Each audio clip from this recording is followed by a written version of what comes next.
El tema que a mí me tocó es la neurodivergencia, ya que es una temática bastante grande de presentar, ya van a ver por qué, y que en realidad, por lo que han visto, me apasiona bastante, eh, por lo que espero que a ustedes también les pique el bichito después de escuchar la presentación. Vamos a saltar eso. La tabla de contenidos, vamos a ver algunas definiciones, vamos a ver neurodivergencias en contexto del VIH, algunos desafíos en la atención de personas neurodivergentes y recomendaciones y conclusiones. Primero, con respecto a las definiciones, es importante destacar que neurodivergencia y neurodiversidad están al revés. Oh, se dio vuelta. Son términos que generalmente se usan como sinónimos, pero no lo son, ¿ya? Van a perdonar porque están al revés acá, pero la neurodiversidad es una variación natural con respecto a los cerebros ya en la especie humana y toma en cuenta las características cognitivas, las características sensoriales y comunicativas. ¿Qué implica esto? Que todos somos neurodiversos, ¿ya? La neurodivergencia, por otro lado, va a describir a algunos individuos cuyas funciones cognitivas o del desarrollo se salen de la norma.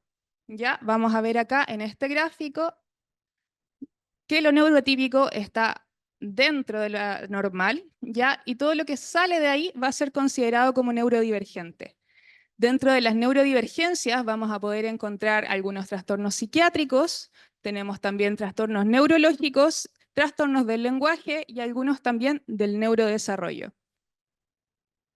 Con respecto a los trastornos del neurodesarrollo, estos son trastornos que tienden a ser crónicos, avanzan durante la vida y pueden generar discapacidades hasta la vida adulta. Podemos encontrar el déficit atencional, el trastorno del espectro autista, la discapacidad intelectual, trastornos de comunicación y trastornos motores. Estos trastornos son heterogéneos, por lo general se juntan entre ellos, ¿ya? Y van a tener, como ya les decía, un curso crónico, ¿ya? Son de inicio precoz, por lo general lo vamos a ver en las etapas tempranas de la vida, ¿ya? Y dentro de los dominios posibles de afectarse, vamos a tener bastantes áreas que podrían estar influenciando. Aquí podemos ver, bueno, podemos ver la prevalencia y con respecto a la prevalencia, poder estimarla en general es bastante difícil. ¿Por qué? Porque en el fondo han cambiado bastante las definiciones de cada uno de estos trastornos. La población es bastante heterogénea y las diferencias socioculturales que hay en cada país o región estudiada hace que las cifras, como ustedes pueden ver, sean bastante grandes entre ellas. Para efectos de esta presentación, y porque es más probable que podamos encontrarnos, dada la prevalencia que tienen con el trastorno del espectro autista y el déficit atencional, es que vamos a tener un breve repaso de qué implica cada uno. El trastorno o condición del espectro autista ya va a ser una condición del neurodesarrollo, ya que es hereditaria y heterogénea y se va a caracterizar por alteraciones en el área de la comunicación social, ya y un patrón de intereses restringidos y además comportamientos repetitivos. Ya está asociado a un alto componente genético.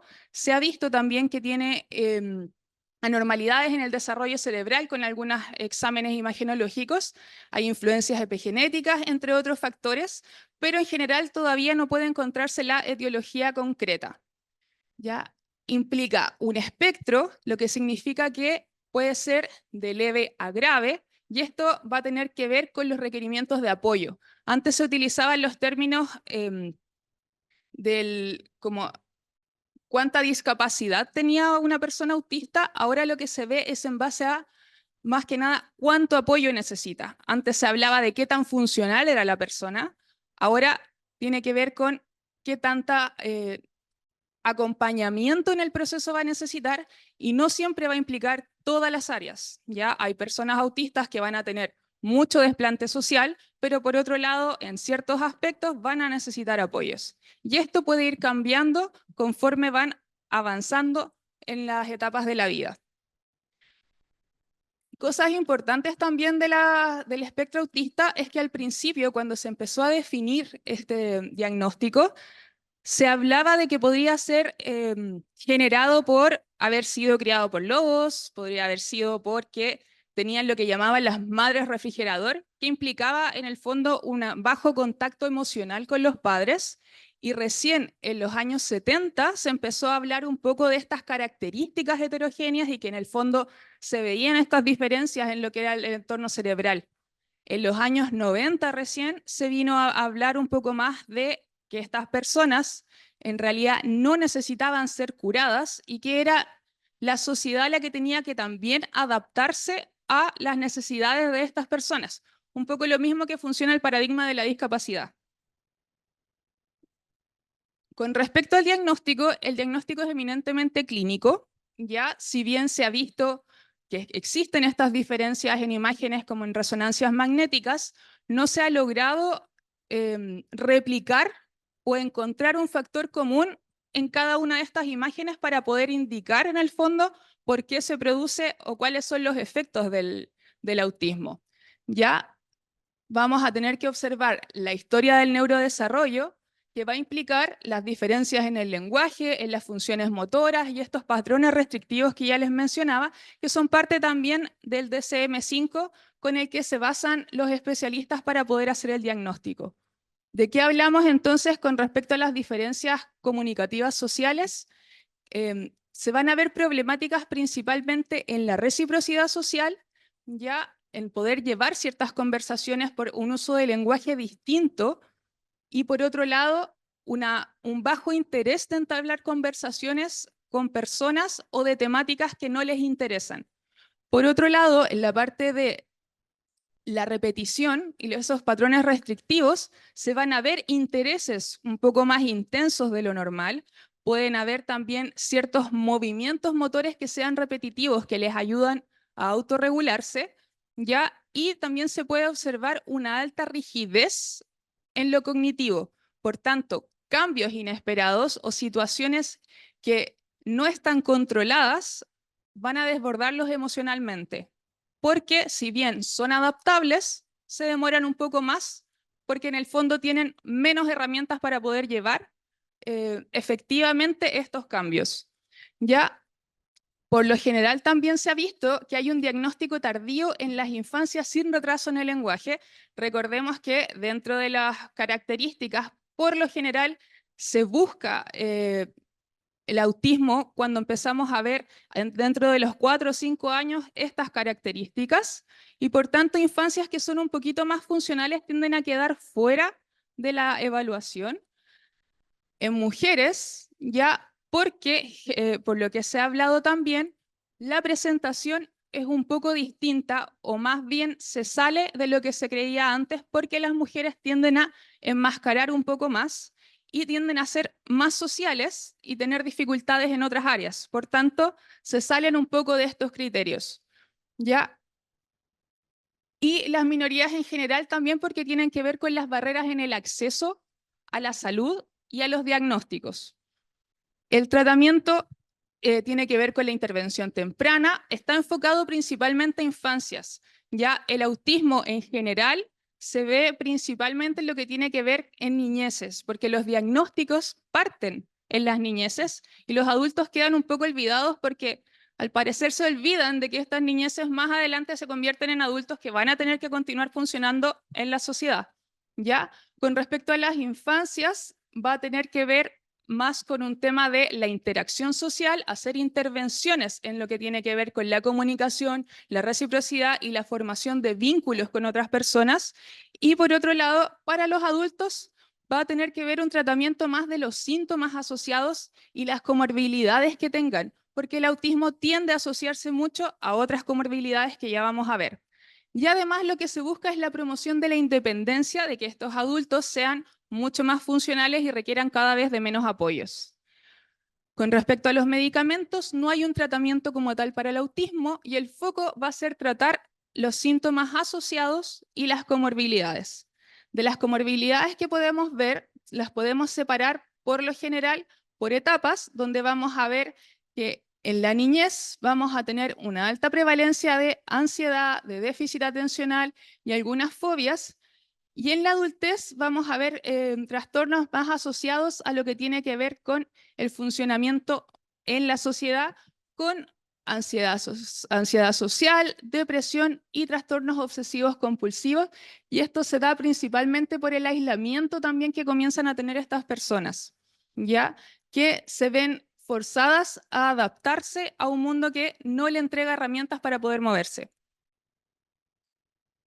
Después tenemos el trastorno de déficit atencional e hiperactividad, ¿ya? Que también es un trastorno del neurodesarrollo, pero que impacta la regulación de la atención, ya la hiperactividad y el control de impulsos. Ya tiene efectos muy importantes en lo que tiene que ver con las funciones ejecutivas y por lo general se ha hablado de que existe una desregulación de los neurotransmisores como la serotonina y la dopamina que producen estas diferencias. La etiología también es desconocida, tiene un alto porcentaje de heredabilidad que se ha visto en estudios de gemelos, ¿ya? Y que hay un alto riesgo de que si hay un hijo con déficit atencional, el hermano también lo tenga.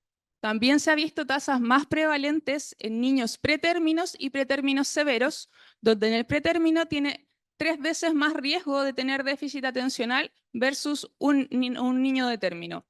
Ya existen factores genéticos y ambientales involucrados. El diagnóstico también es clínico y tiene que ver con la entrevista y la historia del neurodesarrollo, ¿ya? Y dentro de los síntomas que podríamos tener que tienen que ver con la atención, vamos a ver personas que tienen dificultad para poder estar atentas o pasar mucho tiempo con ciertos temas, dificultad también para estar quietos con respecto a la hiperactividad, ya tienden a interrumpir las conversaciones, tienden también a regularse a través del movimiento, ya. Y también, por lo general, si bien no está dentro de los criterios clínicos, el 50% de estas personas va a sufrir de desregulación emocional, que va a traer síntomas como irritabilidad, frustración ante los cambios, ya que tienden a complementarse un poco con el trastorno autista. Y esto va a llevar a que tengan mayor prevalencia de índices de suicidio, depresión, ya y desregulación, episodios también de tipo ansioso.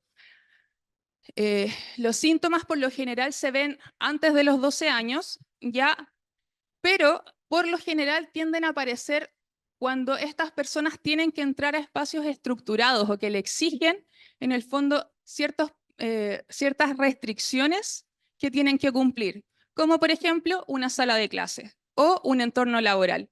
Ya, con respecto a los adultos, en los adultos en general la hiperactividad tiende a bajar un poco, pero podemos ver síntomas como, ya les mencionaba, desregulación emocional, bastante procrastinación, ¿ya? Y por otro lado, baja autoestima, ¿ya? Dentro de las cosas que hay que evaluar están los antecedentes psiquiátricos y médicos, porque además el déficit atencional también tiene muchas comorbilidades, ya el funcionamiento familiar, cómo se relaciona y el historial escolar que nos va a hablar un poco de cómo se desenvuelve esta infancia en estos entornos estructurados. El tratamiento es multidisciplinario, ya que involucra tratamiento psicológico, ocupacional y conductual. Esto tiene que ver más con las niñeces que van a buscar a que ellos se puedan disciplinar y poder, en el fondo, continuar con su entorno, eh, continuar con el tema del colegio y seguir en la vida diaria. Y con las personas adultas está enfocado mucho más a la funcionalidad, ¿ya? Poder darle herramientas de organización, porque en general lo que más se ve en el déficit atencional es la alteración de funciones ejecutivas, que tienen que ver con la planificación, con la organización, con la memoria de trabajo, que acá están fuertemente alteradas.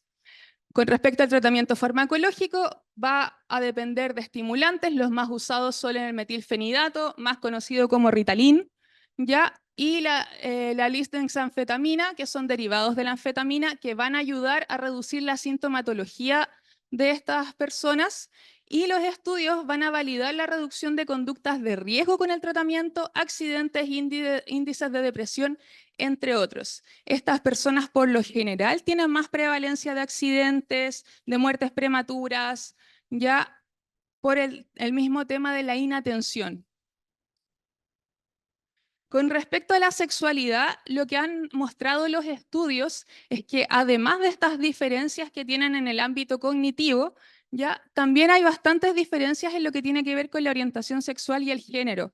Se ha visto mayor prevalencia de rasgos autistas y también en asociación de personas autistas que tienden a ser personas con diversidad sexogenéricas, ¿ya? Hay una diversidad significativa de las orientaciones sexuales dentro del espectro autista, lo que saca un poco esta idea de que las personas autistas tienden a ser completamente asexuales, ¿ya? Y hay una prevalencia mayor de orientaciones no heterosexuales. Las personas trans y de género no conforme tienen tasas elevadas también de estos trastornos del neurodesarrollo, ¿ya? Y de otras neurodivergencias comparado a las personas cisgénero. Y los adolescentes con déficit atencional van a tener más parejas sexuales, mayor riesgo de conductas sexuales de riesgo, ya que la impulsividad y los problemas de conducta van a ser factores contribuyentes para esto. Esto en general en los adultos tiende a disminuir un poco, ya probablemente por el mismo enmascaramiento que se tiene que hacer y la posibilidad también de acceder a tratamientos psicológicos. Ahora, ¿qué pasa con el VIH? El VIH, siendo una infección multisistémica, tiene efectos importantes a nivel cerebral. ¿Ya? Dentro de estos efectos, lo que podemos encontrar es el trastorno neurocognitivo asociado al VIH, ¿ya? Que es el resultado de los efectos crónicos inflamatorios que produce el VIH en el cerebro. ¿Ya? Esta neuroinflamación va a estar mediada por el virus, ¿ya?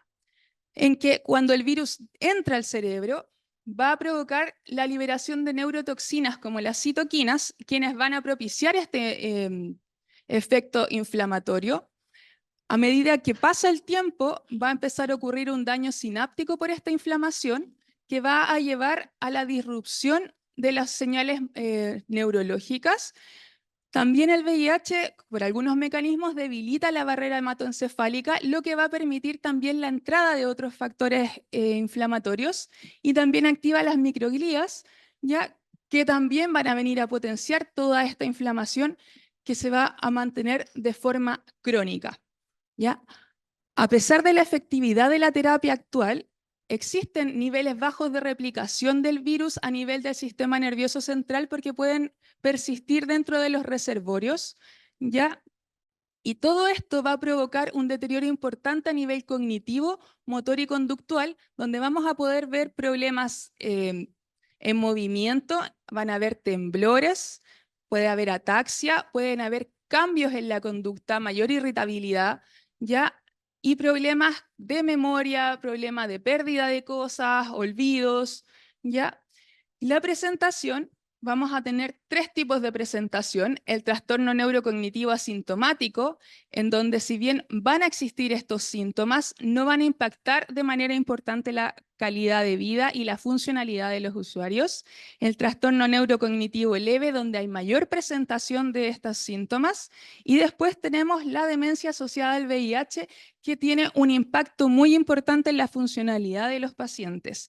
Ya esto tiene una prevalencia aproximadamente entre el 2 al 5% y a pesar de la terapia, podemos verlo hasta un 50% en nuestros pacientes. Por tanto, falta bastante para poder avanzar. Los factores de riesgo más importantes tienen que ver con el control del VIH como tal en el cerebro. Ya, por tanto, la edad, el tiempo de exposición al virus, estar en etapa SIDA y la mala adherencia a TAR van a ser factores importantes en lo que tiene que ver con el control del VIH, pero también comorbilidades como enfermedades cardiovasculares y diabetes que van a potenciar esta inflamación, van a ser factores que también va a haber que trabajar. Acá están los síntomas que les comentaba, ¿ya? Y es importante también que estos síntomas tienden a ser muy similares al autismo, al déficit atencional, como también vamos a tener algunos trastornos en el lenguaje, podría dificultar el diagnóstico o el tratamiento si es que yo no estoy buscando un trastorno asociado al VIH. Ya en el diagnóstico, en la entrevista, la evaluación de todo el tratamiento del VIH, test neurológicos y la resonancia magnética van a ser el gold estándar para poder evaluarlo, donde vamos a poder encontrar algunas anormalidades en la sustancia blanca, pero también vamos a ver una disminución general a nivel cerebral. Los síntomas van a depender de qué áreas del cerebro están afectadas por esta inflamación y este daño. Por otro lado, en los cultivos del líquido cefalorraquídeo también vamos a poder encontrar factores inflamatorios. Con respecto al tratamiento, el tratamiento principal es la terapia, ¿ya? Porque en el fondo con eso podemos comenzar a controlar el VIH, rehabilitación cognitiva y tratamiento de las comorbilidades como la diabetes y las enfermedades cardiovasculares para poder bajar la inflamación. Por otro lado, tenemos otro diagnóstico que es bastante conocido, que es la leucoencefalopatía multifocal progresiva.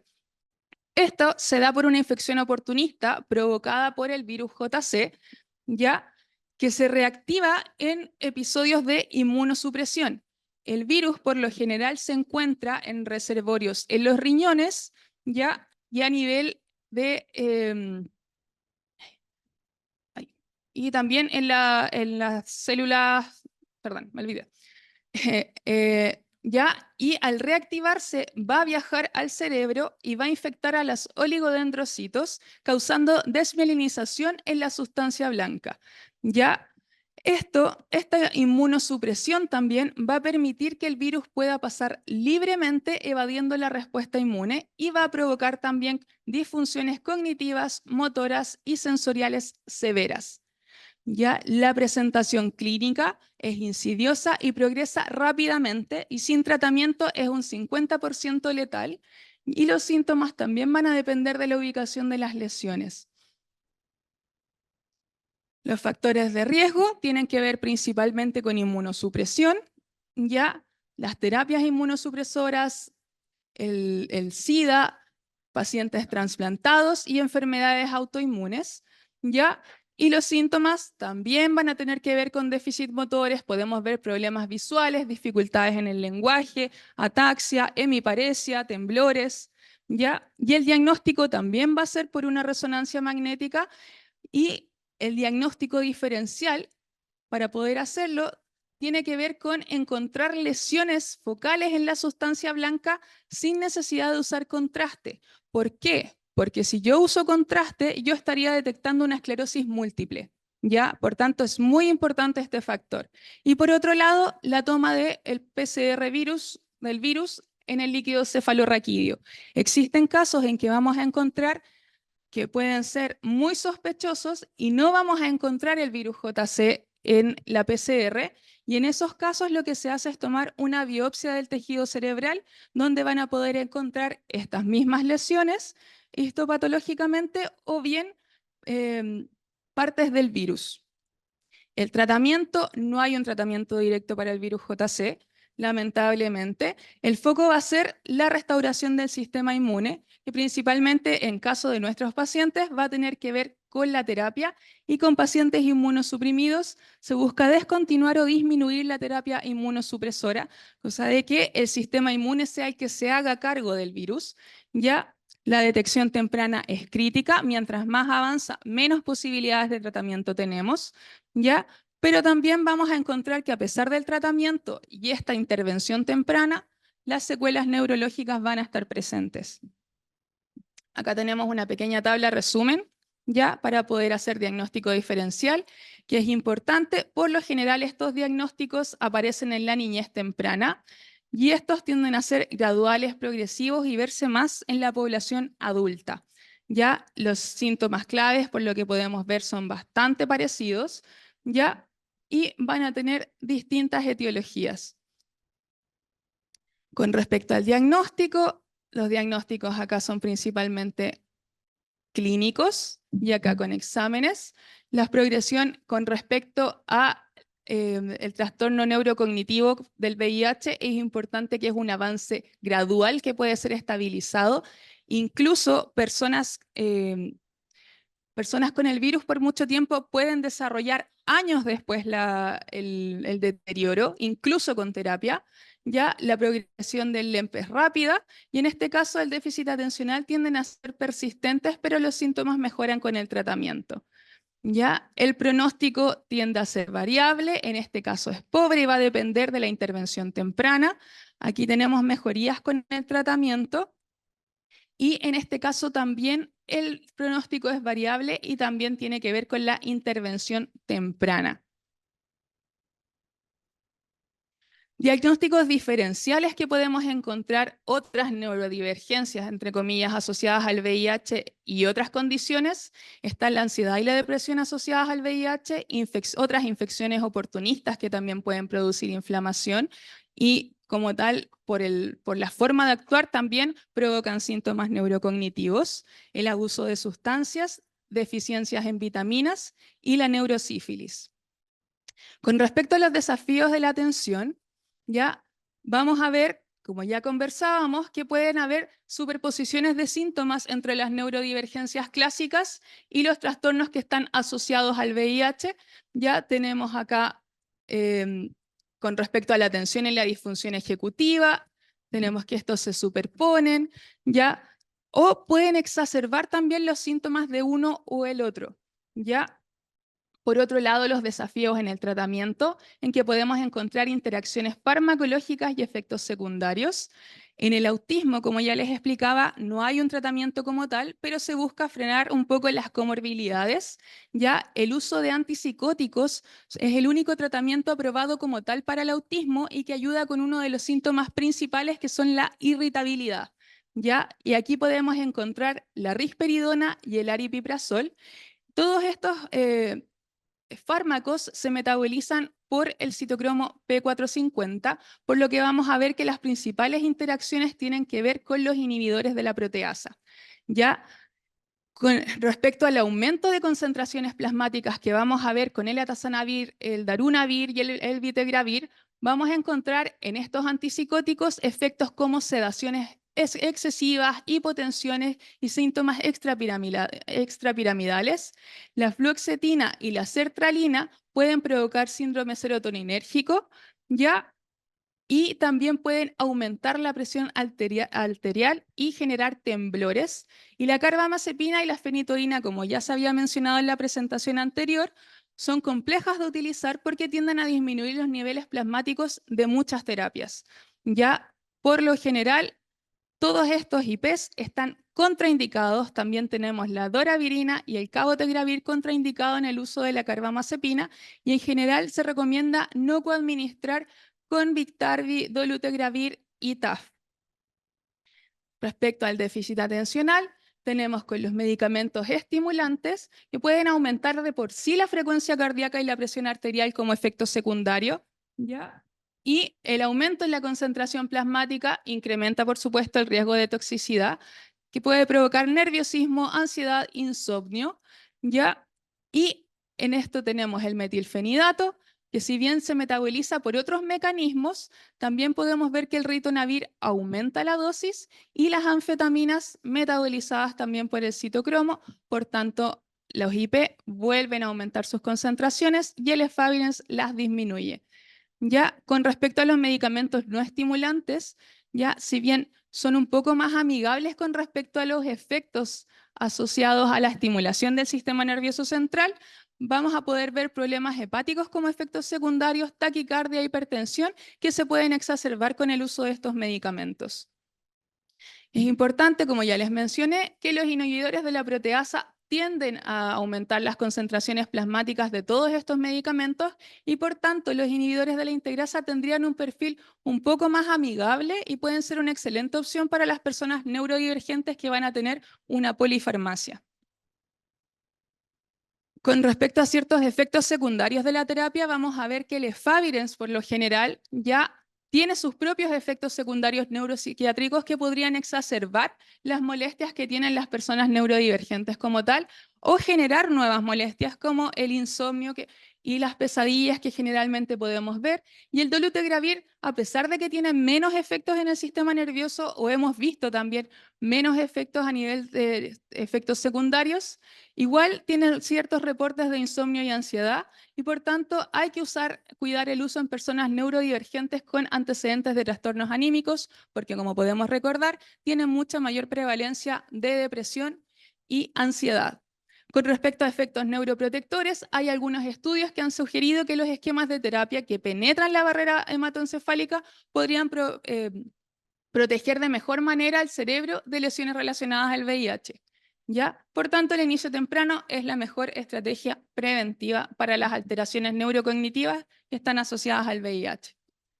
Con respecto a la adherencia al tratamiento, ya sabemos que las personas que viven con VIH tienen ciertos problemas, o la adherencia es un problema importante, y la problemática tiende a ser mayor en personas neurodivergentes que viven con VIH. Por tanto, hay que tomar en cuenta esto. La disfunción ejecutiva, como ya les hablaba, en efectos de planificación, va a dificultar el seguir esquemas complejos de tratamiento, ya como la polifarmacia o seguir horarios estrictos con la terapia, o por ejemplo, con el Complera, el mantener la alimentación, y problemas de memoria y atención que van a llevar al desarrollo de resistencias por los olvidos o los cambios en las dosis de terapia, ¿ya? Y también hay otras investigaciones que muestran que esta población tiende a olvidar muchas más horas médicas y exámenes. Ya con respecto a la salud mental, tenemos altos índices de comorbilidades psiquiátricas, ya también es importante el estigma social en que estas personas se ven inscritas, ya, y el diagnóstico del VIH y vivir con patologías crónicas asociadas también a las neurodiversidades podrían exacerbar los desafíos. ¿Ya? Con respecto a los niños, niñas y adolescentes, podemos ver que hay algunos estudios que sostienen que los niños, niñas y adolescentes que viven con VIH, principalmente en las infancias, tienen un mayor riesgo de retraso en el desarrollo a pesar del uso consistente de la terapia. Vemos nuevamente los efectos neurocognitivos del VIH, ¿ya? Y sumarlo a condiciones como las neurodivergencias pueden afectar de manera severa la trayectoria del desarrollo en las distintas etapas de vida de estas niñeces.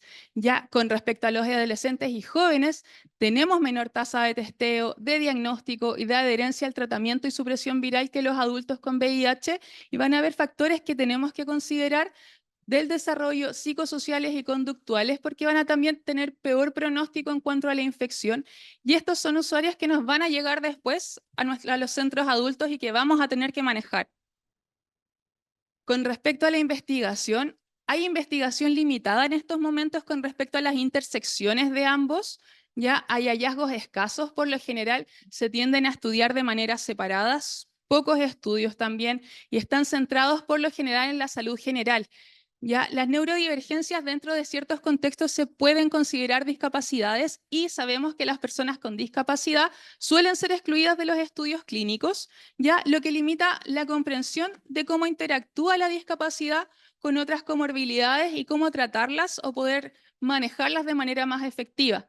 Hay grandes brechas con respecto a los diagnósticos, faltan estudios clínicos y faltan guías adaptadas para poder atender a estas poblaciones. Con respecto a la disparidad en el acceso a salud, se ha visto que pueden enfrentar barreras en el acceso y mantención de la atención de salud. Van a haber factores individuales que van a depender del sujeto y de sus diagnósticos, del proveedor de salud y del sistema de salud. ¿Ya? Dentro de las barreras que podemos ver, pueden estar las barreras tempranas. Estos son testimonios de personas autistas en el que se hizo un estudio para ver cuáles eran principalmente las barreras para que pudieran acceder a una atención en salud, y podemos ver que generalmente hay mucha violencia asociada a la atención.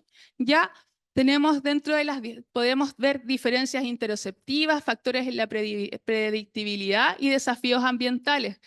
Quien decía, no puedo viajar en bus y no tolero la ansiedad de esperar en una sala, especialmente en una sala de espera. Este es un paciente que no va a venir a las atenciones, ¿ya? Porque principalmente puede que tengamos acá desafíos sensoriales que no le permitan poder adaptarse a esperar en la sala, ¿ya? Y por otro lado tenemos con respecto a las diferencias interoceptivas o la propia conciencia que tienen de su cuerpo, terminé con peritonitis tras la ruptura de mi apéndice porque no reconocí los síntomas como algo suficientemente serio como para que justificara pedir una hora médica. Ya, con respecto al conocimiento de las neurodivergencias, vamos a ver bastante estigma, estereotipos y una deficiente formación clínica y adaptaciones para estos usuarios. Los médicos me tratan como un niño estúpido y asumen que no comprendo lo que se me dice porque saben que tengo autismo. Tengo un doctorado. Estaba sufriendo una torsión ovárica y un quiste ovárico roto. Estaba en agonía. El servicio de ambulancias no me creyó. Perdón. Ya. Con respecto a la comunicación con los profesionales de salud, se ven en espacios de bastante vulnerabilidad. También pueden haber desafíos comunicacionales, porque recordemos que el autismo también tiende a tener un pensamiento mucho más literal, ¿ya? O puede haber también mucho masking, ya enmascaramiento de los síntomas para tratar de adaptarse a la realidad en la que tienen que trabajar. El contacto visual con el médico me estresa mucho, pero temo que no me creerán si no lo hago. ¿Ya? Malas experiencias que van a llevar a la evitación del sistema de salud y peor pronóstico de salud. Me siento tan poco respetado por los profesionales de salud que prefiero sufrir en mi casa que ponerme en ridículo. Y por último también podemos ver la incapacidad de asistir o la falta de acceso o patologías riesgosas sin diagnóstico, por lo que probablemente también vamos a encontrar población que vive con VIH que no está accediendo a los sistemas de salud, que probablemente tienen el virus hace mucho tiempo y no se atreven a acercarse por todo lo que implica para ellos poder llegar a la atención clínica, la primera atención, las horas médicas, la toma de exámenes, la cantidad de gente, ¿ya? Ya no soy capaz de acceder a servicios de salud, así que he estado manejando mis problemas médicos y dentales por falta de acceso a ayudas sanitarias desde hace 15 años. Esto no puede pasar, ¿ya? Porque finalmente, si esta usuaria o este usuario llega a nuestro box, va a ser mucho más difícil manejarlo, ¿ya? Y van a haber múltiples comorbilidades que vamos a tener que estudiar. Además, ya de considerar las vulnerabilidades que trae de por sí, ¿ya? Por último, las recomendaciones. Ya vamos a tener que primero es importante, al igual que con todos nuestros usuarios, una atención individualizada y multidisciplinaria. Ojalá que estas personas puedan recibir acompañamiento psicológico dentro de las disponibilidades que hay en cada unidad. Ya el monitoreo de interacciones farmacológicas es muy importante porque se pueden exacerbar ciertos síntomas. La sensibilización y formación de los profesionales para poder reducir el estigma y poder generar espacios más inclusivos. Ya en algunos espacios, por supuesto que los recursos en el sistema público no acompañan mucho, pero poder generar quizás un pequeño rincón para estas personas para que no estén sobreestimuladas esperando a los médicos, ya, o pequeñas adaptaciones que se puedan hacer, o preguntarle directamente al paciente cómo le puedo ayudar o qué no exigirle para mejorar esta atención. Como por ejemplo el contacto visual obligatorio, que no significa que el usuario no me esté escuchando porque no me está mirando. Ya, aquí con respecto a la atención y el tratamiento, ojalá simplificar los esquemas, buscar redes de apoyo, utilizar quizás herramientas tecnológicas como recordatorios digitales y aplicaciones, y también buscar comunicaciones efectivas de acuerdo al contexto cognitivo-conductual del usuario y sus necesidades. Que no nos lleguen usuarios con discapacidad intelectual no quiere decir que no existan. ¿Ya? Por tanto, también tenemos que abordar y buscar la forma de poder llegar a ellos. ¿Ya? Estas recomendaciones también se ven en la guía para la atención de adolescentes, por tanto, no son cosas tan descabelladas en lo que tiene que ver con las adaptaciones que podemos hacer.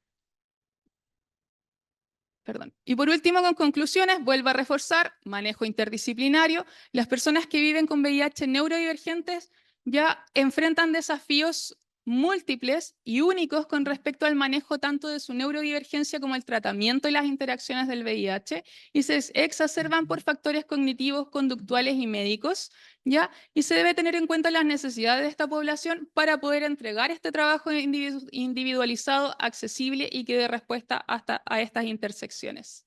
Muchas gracias.